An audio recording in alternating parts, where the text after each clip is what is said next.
Brought to you by CHM, a biblically based alternative to health insurance. Learn more at chministries.org/budget. Hello. I am hoping somebody can tell me how I can financially exit my marriage. Whoa. What does that mean, financially exit? I have been married since 2001. I am 50 years old and a stay-at-home mom. My husband is in his mid-60s and is retired. He takes care of all the finances. Is that a nice way of saying he controls the money? It probably is a very nice way of saying it. Okay. I signed a prenuptial agreement, and I had no idea what that was, and I don't have access to it. I don't have access to anything. That's not accurate. He might be controlling it, but you do have legal rights to see the prenup that you signed because it's your prenup too. It is. I don't have access to it. He carries a key to the filing cabinet, and it's on him 100% of the time. Okay, you're in a very abusive situation, and you know this, right? Yeah. Okay. And that's why I'm asking, what did you mean by financially exit as opposed to just exit? I'd like to just exit the whole thing, but y'all are a financial show. Yeah. I mean, you've got to sit with an attorney. Yeah. You got to sit down with the attorney. I've already done that. Okay. What the attorney say? They need all of that information. Say what now? The attorney needs that information. The financial information that we have. I know, but the mortgage information, and they need the prenuptial agreement. I know, but if you're married to an abusive person who won't share that and controls it and keeps it on their body, this is like a James Bond episode. Like if you're married to somebody like that, the attorney knows if this person is unsafe and won't turn that over, that then they make a filing and there's a disclosure. They have to put all this stuff on the table, and if they won't, which he probably will not voluntarily, even with a subpoena, then you get a forensic tax person who goes through everyone's underwear drawer and goes through every receipt, and you'll pay them $1 jillion. But that's how this is done if somebody wants to be controlling and abusive like that. You're in control. And by the way, a prenup will talk about pre-existing assets. It won't mean that you don't get a big chunk of what he has earned while y'all are married. Oh, I know. I do know this. Okay. I know that part. I know that I would get half of the house.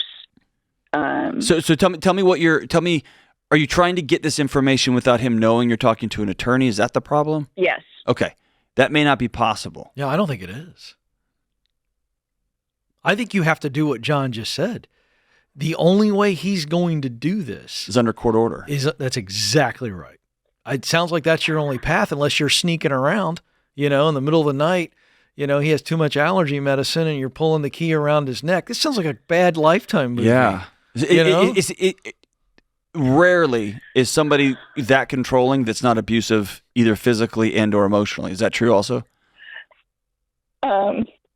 Probably emotionally, okay. not physically. Definitely not physically. Okay, that's good. Okay. Not physically. Then I think you have to sit with your attorney and say, I'm not able to get this information because I'm in an abusive marriage. Yeah.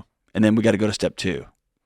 And that means you have to have a place to live, and you're going to have food and water. I mean, you're going to have there's 4 walls you got to deal with, right? Do you have a hunch on this, Sarah? I think you do, but I'm curious to know if you did what John is suggesting. Do you think that would wake your husband up, or do you think he would dig in deeper? Go to war.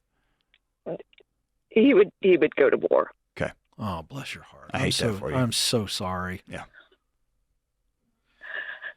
This sucks, Sarah, but I'm with John on this. This marriage is in deep, deep, deep trouble, and you got to do what's best for you right now. And I think John's right. I mean, you've already gone to speak to an attorney. What fear do you have about going the next step and filing papers? My kids will hate me. Yeah. They won't, because they live in this mess too. How old are they? I have 3 that are in high school. Yeah. Do you think they're aware of your relationship being in the state that we're all aware of? Some of them, two of them do. Two of them do. Sarah, let me tell you One that of them, everyone in that house feels the tension in that house. Yeah. there's a lot of tension. Yes. There is no laughter between my husband and I. There is no relationship. He is not my friend. Right. Man. And so And I am not his. I'm going to say something very hard, okay? And I want you to hear it in the spirit of which I'm saying it, okay? Uh-huh. This is going to sound mean, but I want you to hear me say I love you, okay? I don't want you to use an imagined response from your children as the excuse to not go do what's the next right, scary, hard thing for you. And there's a reason we don't let teenagers vote and buy beer, because they're teenagers, because they're full of feelings, and they don't always have, they don't always lead with critical thinking, rational thought. And that's not their fault. It's just brain development, right? Right. And also, let's acknowledge, Sarah, this is not what you expected life to look it's a like. nightmare. And this is really hard. Yeah, this is hard. But my prayer is, and I mean this, because I never love to hear the advice that we're giving at this case. I mean, I just hate this. But my hope is that it wakes him up. I think you're probably right. He'll dig in, but maybe not. I don't know. But I think you've got to make some moves going forward, because I think you're in a prison. You're in a financial and emotional prison. Yes. And that means your kids are too. Yeah. Yes. Yeah. And usually, not always, but usually, he showers them with stuff so they will quote unquote love him. And then he gets to do whatever he wants whenever he wants. It's actually not Okay. that. He is very goal driven, and his goal currently is to be able to finance the children's college education. What kind of money does he make? You have any idea? He is retired, and we are living off of his investments. Oh, okay. I'm a stay-at-home mom. This is too much of That's right. You everybody mentioned that. for That's me right. Yeah. to stay. I need people to go back to school, go back to work. You know, I didn't ask this question, and I think I know the answer, but I'm going to ask it. Have you shared with him, at least at the level that you're sharing with John and I, what's going on? I mean, does he know how bad this is from your point of view? No. Okay. We have gone through 4 marital counselors in 3 years. 2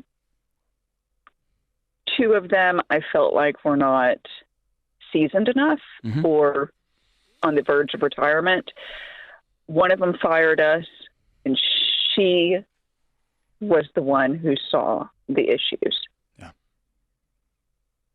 So I think he actually is aware. Yeah. Of what you feel.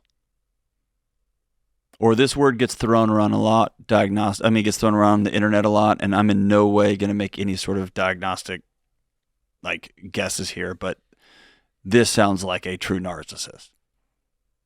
That was the word she used. Yeah. And so somebody who carries a key, that's a power play. That's a flex, right? That's somebody that not only is going to keep you from, is going to use information as power over you, but they're going to make sure you see it.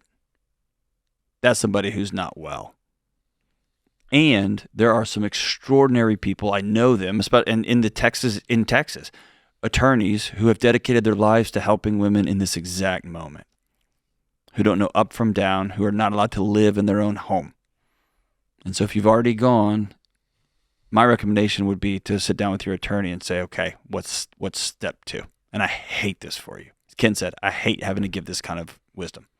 We're hurting for you, Sarah. CHM isn't health insurance. It's a health cost-sharing ministry. Check it out for yourself at chministries.org/budget.